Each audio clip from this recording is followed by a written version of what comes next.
दोपहर का समय था। बादशाह अकबर अपने दरबार में बैठे कुछ सोच रहे थे।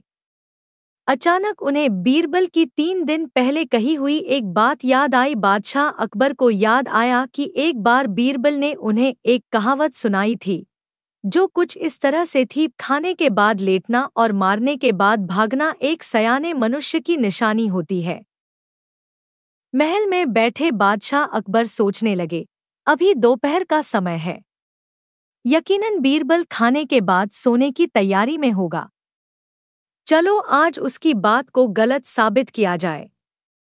यह सोचकर बादशाह अकबर ने एक सेवक को आदेश दिया कि इसी वक्त बीरबल को दरबार में उपस्थित होने का संदेश दिया जाए। बीरबल अपने महल में अभी खाना खाकर बैठे ही थे कि सेवक बादशाह अकबर का आदेश लेकर बीरबल के पास पहुंचा। बीरबल आदेश के पीछे छिपे बादशाह की मंशा भली भांति समझ गए। उन्होंने सेवक से कहा, तुम थोड़ी देर रुको, मैं कपड़े बदलकर तुम्हारे साथ ही चलता हूँ। अंदर महल के कमरे में जाकर बीरबल ने अपने लिए एक छोटा और कसा हुआ पजामा अपनी महल की अलमारी से निकाला। पजामा चूंकि तंग और कसा हुआ था तो उसे पहनने के लिए बीरबल को बिस्तर पर लेटना पड़ा। पजामे को पहनने का बहाना कर बीरबल थोड़ी देर बिस्तर पर ही लेटे रहे और फिर सेवक के साथ दरबार की ओर चल दिए।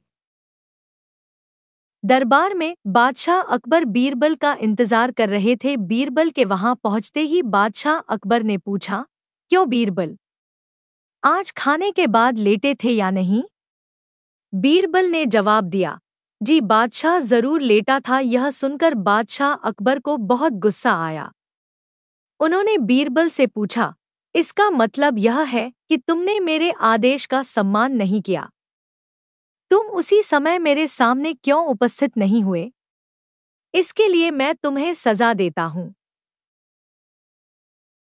बीरबल ने तुरंत जवाब दिया, बादशाह अकबर, ये सच है कि मैं थोड़ी देर लेटा था, लेकिन मैंने आपके आदेश की अवहेलना नहीं की है।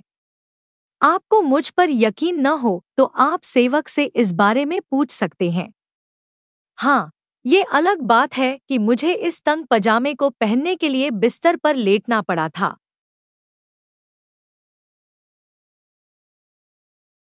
बीरबल की इस बात को सुनकर अकबर हंसे बिना रह न सके और उन्होंने बीरबल से कहा, वाकई मौके पर सही जवाब और दिमाग लगाने में तुम्हारा कोई भी इस दरबार में मुकाबला नहीं कर सकता है। इस कहानी से हमें यह सीखने को मिलता है कि परिस्थिति को भांपते हुए हमारे द्वारा उठाया गया एक कदम हमें अनेक मुसीबतों से बचा सकता है।